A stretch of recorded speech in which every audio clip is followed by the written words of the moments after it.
এই যে কান।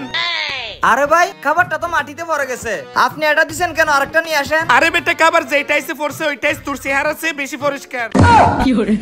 এত কথা বলিস না, যা দিছি চুপচাপ খেয়ে নে। হে প্রভু হে প্রভু হে হরি নাম। কি আর করার, খাবার অপচয় করা ভালো না, এটাই খেয়ে নি।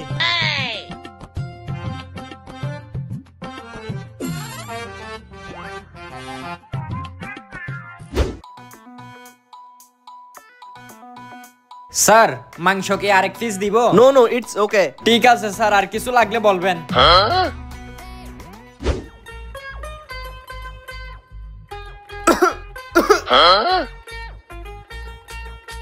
এ ভাই, ভাই একটু এদিকে আসেন। আরে মেয়ে এত তাড়াহুড়া করিয়েন না, দেখতেছেন না কাজ করতেছি, আসতেছি, ওয়েট করেন। আরে ভাই এদিকে পানি না, একটু পানি দেন না। কি রে, ওই লোকটা ডাকতেছে আর রিয়াদ যাচ্ছে না কেন? ও তো এরকম করলে আমাদের রেস্টুরেন্টের মান সম্মানটাই শেষ করে দিবে। আচ্ছা গিয়ে দেখি।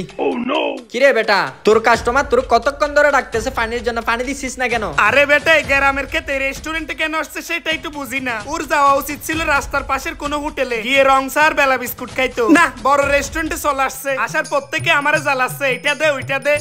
আরে বন্ধু তোর কাস্টমারটা দেখ, কত হ্যান্ডসাম, কত ইয়াং, দেখলেই মনে হয় যে যাওয়ার সময় তোর 500 টাকা টিপস দিয়ে যাবে। আর এই গ্রামের ক্ষেত্রে আমাকে 1 টাকা টিপস দিবে, ওরা আমি সেবা করতে যাবো কোন দুঃখে? তুই কি তাহলে টিপসের আছে কাস্টমারকে সার্ভিস দিছিস না? তুই কি জানোস না কাস্টমার বড় লোক খুব বা গরিব সবাই সমান? তোর যদি এতই মায়া লাগে তুই তাইলে আমার কাস্টমারকে গিয়ে সার্ভিস দে, আমি তোর কাস্টমারকে গিয়ে সার্ভিস দিচ্ছি। আচ্ছা ঠিক আছে, তুই আমার টারে সার্ভিস দে আর আমি তোর টারে সার্ভিস দিচ্ছি। ঠিক আছে যা গিয়ে তুই পানি দিয়ে আয়। আচ্ছা ঠিক আছে।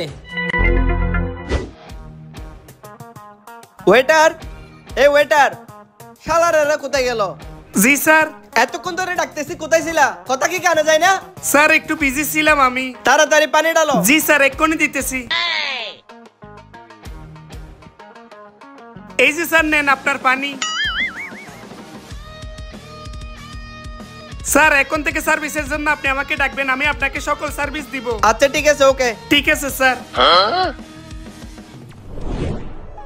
স্যার এই যে আপনার পানি। লেট হওয়ার জন্য আন্তরিকভাবে দুঃখিত।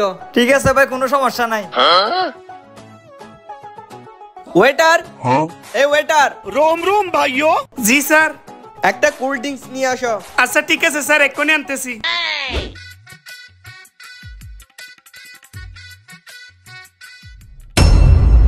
বেয়াদব, তোকে কি আমি ডালতে বলছি? দে দিকে দে। Sorry sir. ব্যাপারটা আমি দেখতেছি। Sorry sir. ওই ওয়েটারের চেয়ে এই ওয়েটারের ব্যবহার অনেক ভালো, ওকে কিছু টিপস দি। এই নেন, এটা আপনার টিপস। এত টাকা টিপস? না না স্যার, আমার এত টাকা প্রয়োজন নাই। ভাই আপনার ব্যবহার আমার ভালো লাগছে, এই জন্য আমি আপনাকে খুশি করে দিছি। বিলের টাকাও আমি দিয়ে দিচ্ছি। আচ্ছা ঠিক আছে স্যার। হাই হাই, ওরে 500 টাকা টিপস দিল আর আমাকে দিল একটা তাপ্পড়।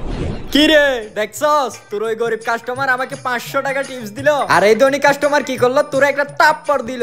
এই জন্য তোকে বলে মানুষের পোশাক দেখে কখনো তাকে জাজ করবি না, মানুষকে জাজ করবি তার ব্যবহার দেখে। তুই নিজ চোখে তুই দেখতে পারলে তার প্রমাণ। ওরে বন্ধু তুই ঠিক কথা বলছস।